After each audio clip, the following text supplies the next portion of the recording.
Hey guys, Britt here. Welcome to End Times Bible Prophecy. Make sure to hit the subscribe, like, share, and restack buttons. Well, they just made a big tyrannical power grab. And this has really global implications. That's not an understatement. But first, before we get into that, I want to turn your attention to this. If you didn't see this video, if you're not subscribed to the Substack, make sure to head over to brittgillette.substack.com if you want to catch that. It was a video titled Warning, Don't Take the Bait, My Thoughts on the Trump Assassination Attempt. Now, found that event very disturbing. Obviously, any sort of assassination attempt is very disturbing in nature, but there were two reasons I found this particularly disturbing that we dive into in this video, as well as how we should be acting, what we should be doing in the aftermath of this, because this is a much bigger struggle than it seems at first. So make sure to head over to the Substack at brittgillette.substack.com if you want to check that out. I could not put it on YouTube, so if you're watching this on YouTube, you may be unaware that this video came out. Well, why isn't this video on YouTube? Well, I couldn't trust YouTube to put it out there and not issue a strike or say we don't like the content, we're censoring it, because YouTube has engaged in censorship practices for quite some time now. And guys, that's the perfect segue into what we're going to talk about today, because this big tyrannical power grab that I mentioned is in the form of online censorship. So in order to set the stage on exactly what we're talking about, let's look at this from 2 years ago, April 2022. This is from NPR, National Public Radio, in the United States. This is a bastion of liberal leftism, right? So this is right from they're saying it themselves. This isn't, oh, this is a conspiracy theory. I can't believe you're saying they would dare to censor. No, they are advocating for censorship. So this says, EU law targets big tech over hate speech and disinformation. In other words, the EU wants to censor the speech it does not like. They'll do that by calling it hate speech and disinformation, because who's in favor of hate, right? Who's in favor of disinformation? I want correct information, right? But who is the arbiter of that? It should be the marketplace of ideas. You should be able to decide for yourself. But that's not what they have in mind. They're going to figure that out, right? The bureaucrats in the EU, they'll determine what's hate speech, what's disinformation. So let's see what this says. It says big tech companies like Google and Facebook parent Meta will have to police their platforms more strictly to better protect European users from hate speech, disinformation, and other harmful online content under landmark EU legislation approved early Saturday. Again, this was 2 years ago. European Union officials clinched the agreement in principle on the Digital Services Act after lengthy final negotiations that began Friday. The law will also force tech companies to make it easier for users to flag problems, ban online ads aimed at kids, and empower regulators to punish non-compliance with billions in fines. Now notice, we talked about this in the past when they were talking about the digital identity bill in Australia as well as the EU, talking about rolling out all, digital IDs and central bank digital currency. Well, they use all this flowery language and adjectives that make you feel good to strike an emotional chord. Oh, it's good. Look at this. This is going to force them to make it easier for users, right? It's going to help kids, right? It's going to punish them for non-compliance.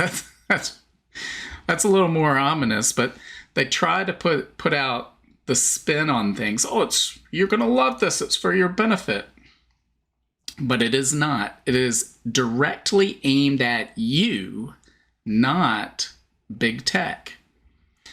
says the Digital Services Act, one half of an overhaul for the 27 nation bloc's digital rulebook, helps cement Europe's reputation as the global leader in efforts to rein in the power of social media companies and other digital platforms. Well, they're not reining in that power. They're actually giving the social media companies enormous power. The power they're reining in is yours. They're taking away your right to free speech by censoring the content you upload. Your tweets, your Facebook posts, your YouTube videos, your websites, whatever it is they want to censor.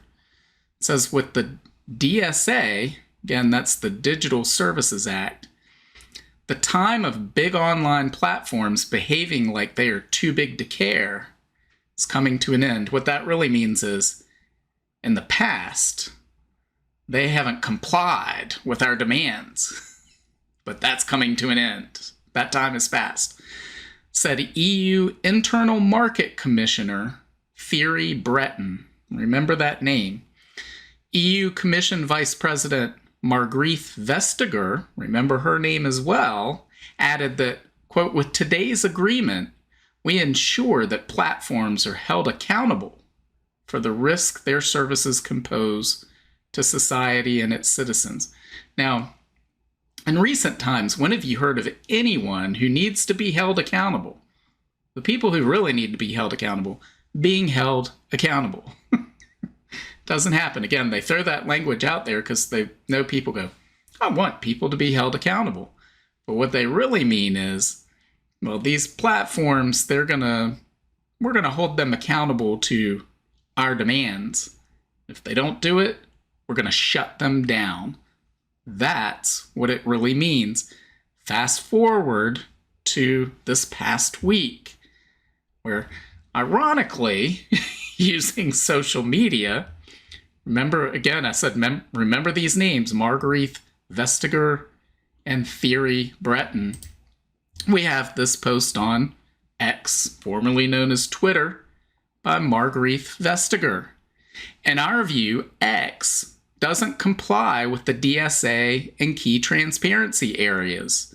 It misleads users, fails to provide adequate ad repository, and blocks access to data for researchers.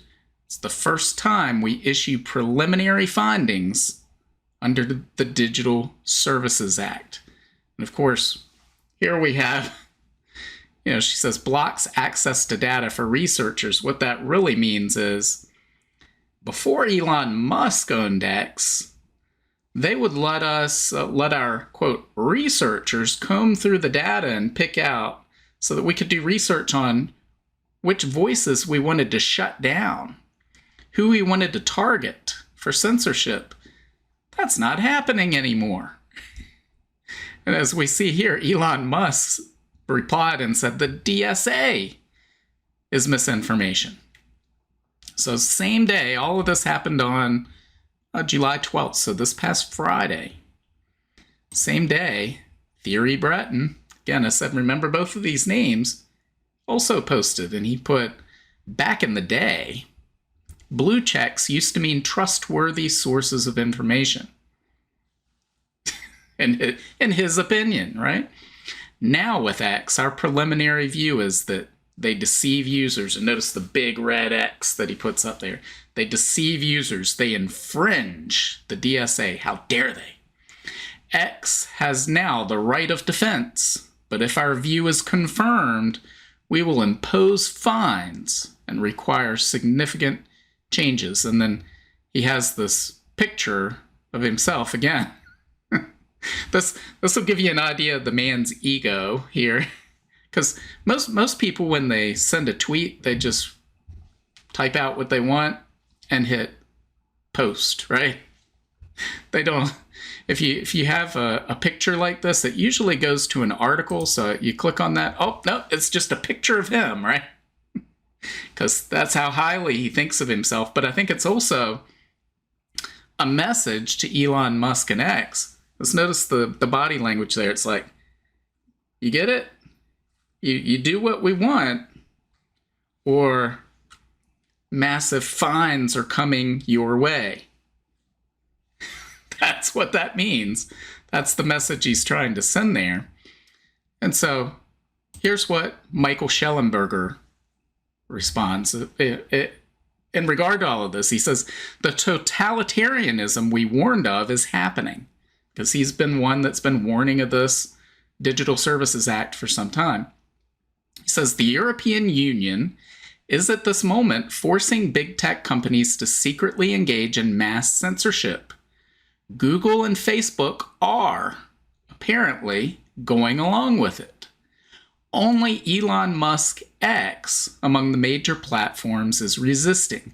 A few hours ago, and again, this is Friday, Musk said the European Commission offered X an illegal secret deal if we quietly censored speech without telling anyone. They would not fine us. The other platforms accepted that deal. X did not. So do you understand what we just read here?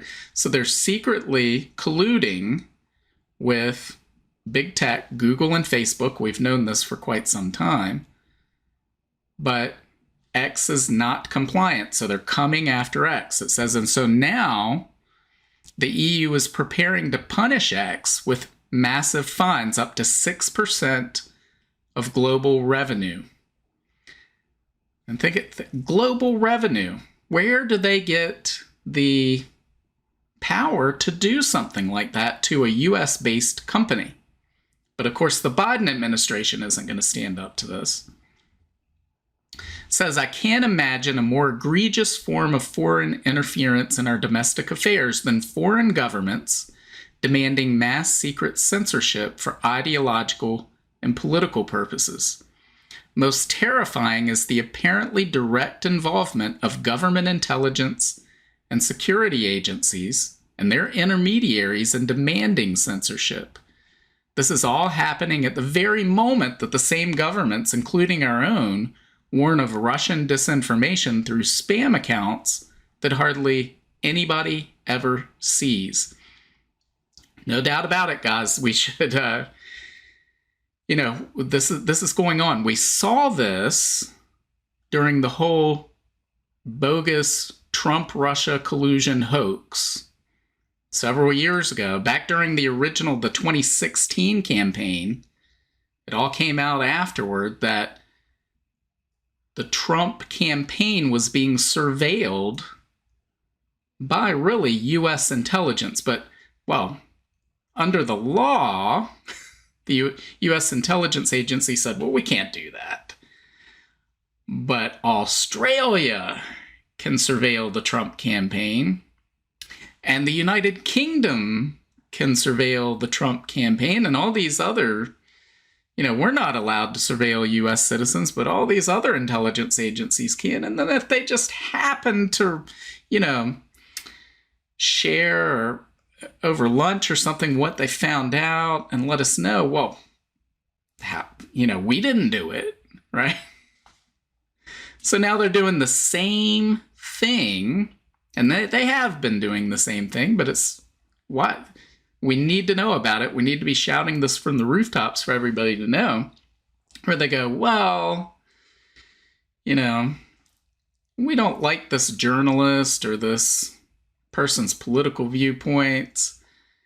Now we can get the European Union to just close their account for us, right? And then we don't even have to worry about winning decisions at the Supreme Court because, although the Supreme Court recently said in the Murphy decision, the administration can go and threaten Facebook and Google and Twitter to censor content. No problem. No First Amendment violations there. We can do all that.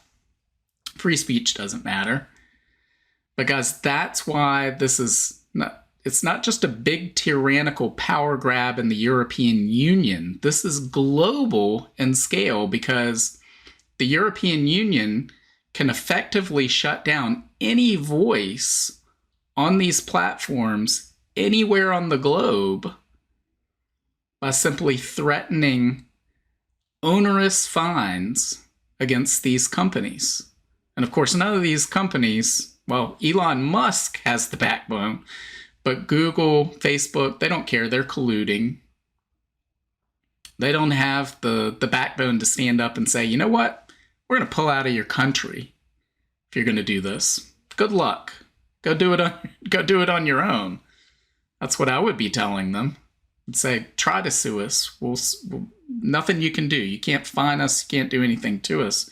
We're not going to participate in the censorship. Elon Musk is doing it, and what's very concerning is really Elon Musk is the only one standing between this mass global censorship, collusion between big tech and big government, and freedom of speech. The only one. If he hadn't bought X, if he hadn't bought Twitter and named it X, where would we be right now? But Michael Shellenberger goes on. This is from his Substack Public. If you haven't checked this out, go to Michael Shellenberger's Substack. Check it out. Really good articles there, information there. But this one is titled Former Military Contractor Behind EU's Radical Censorship Demands. Thierry Breton led the cybersecurity firm whose subsidiary sold spying and censorship tools. So guys, this is all about the deep state, these unelected bureaucrats globally, particularly in the Western world, that are censoring free speech, destroying freedom here in the United States and Europe, the UK, Canada, Australia, everywhere that they can. And they're using these tools. They're using threats and blackmail. This is totalitarian in nature. He says, in seeking sweeping censorship of much of the internet, including major big tech platforms like Google, Facebook, and X, formerly Twitter, a spokesman for the European Commission yesterday insisted that it wants to, quote, ensure a safe, here we go with the flowery language, right? Ensure a safe and fair online environment for European citizens that's respectful of their rights, in particular, freedom of expression. Okay, then butt out and let people post what they want to post, right? And if something's illegal offline, then it can be illegal online. But if it's not illegal offline, like political speech, it should be left alone. But if you really want freedom of expression, but that's not what they want. They want to use this flowery language for people that are low information, that aren't paying attention to this stuff, to go, oh yeah, I want to be safe. I want fairness. And then they don't realize that that means taking away their rights and freedoms and liberty. It says, but according to ex-owner Elon Musk, the European Commission, the executive branch of the European Union, is trying to force X to hire hundreds of content moderators to censor speech. The Commission offered X an illegal secret deal, said Musk, if we quietly censored speech without telling anyone, and then they would not fine us. The other platforms accepted that deal, said Musk. X did not. The European Commission spokesman said the DSA requires a fair and transparent compliant mechanism for users. If an account is suspended, the user has the right to contest the decision. This means that decisions must not be arbitrary and users are empowered to protect their online presence. When an account is restricted, the user must be informed and has the right to appeal the decision. But the spokesperson's statement confirms Musk's claim that the Commission is seeking to remove X, Facebook, Google, and other internet companies from the power to decide who and what is censored. As such, the EU is demanding mass government censorship. And guys, that's exactly what they're doing. And through the means that we just talked about, they can shut down dissent, political dissent. They can shut down journalists. Anyone that has a narrative contrary to the one they want pushed out, they can push them off of these platforms, which is the equivalent. Imagine 50 years ago in the United States, if AT&T had said, we don't like that political conversation you had with your relative on the phone. So, you got to strike. You can't use your phone for a week. And if it happens again, we're just going to have to cut off your phone line. people would be enraged, right? They would say, well, and if somebody said, well, they're a private company. If you don't like it, just go somewhere else. And you would say, well, there's only one phone company. Where do I go if they shut me off? Likewise, the response from most of the people that push this is, well, they're a private company. If you don't like it, go somewhere else.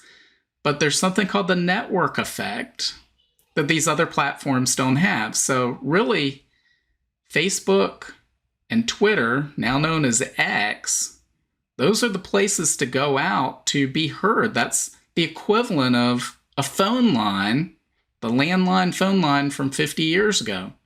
There is no alternative if you want to reach the people you want to reach. And so we can't stand for this. We've got to push back against this.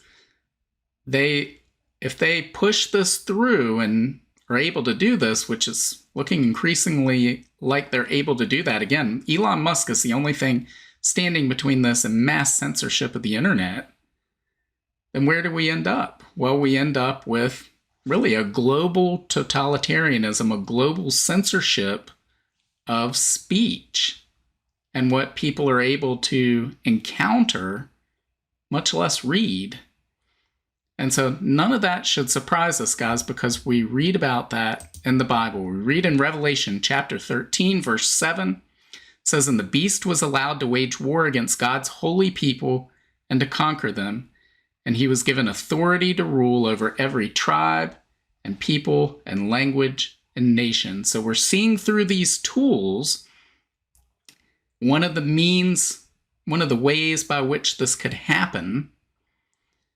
And of course, it's not insignificant that this power grab is coming specifically from the European Union, because we know from the books of Daniel and the book of Revelation, book of Daniel and the book of Revelation, that the global empire that we just read about in Revelation 13 is a form of it's a revived Roman Empire. And what is the European Union? Well, it's the cultural and geographical inheritor of the ancient Roman Empire. So we would expect that Antichrist global empire that emerges in the end times to come from Europe and to incorporate Italy, Rome, within it. And that's what the EU is. So, guys, we're seeing all of these things that shouldn't surprise us. We should be pushing back against it. We should be fighting against this. We should be standing for righteousness. But know that ultimately, for a time, these evildoers will succeed in the censorship and maintaining control over a global population. But guys, the good news is it's only for a time. Jesus is coming back. Jesus is going to physically return to this earth and rule and reign from his throne in Jerusalem. Guys, when that happens, all of this injustice will be gone. It will disappear. I hope if you're watching this, you're a part of all of that. Get to experience all of that. Either returning with Jesus at his second coming, or being a part of that kingdom in the millennium if you become a believer afterward. But guys, it's never been more important to make sure that you know Jesus Christ. If you don't, then let me tell you why. The reason why is there's no decision that's more important than your decision about who Jesus is and where you stand with him. The Bible says we're all born sinners. That just means that we fall short of God's mark of perfection. We're born that way. We can't help it.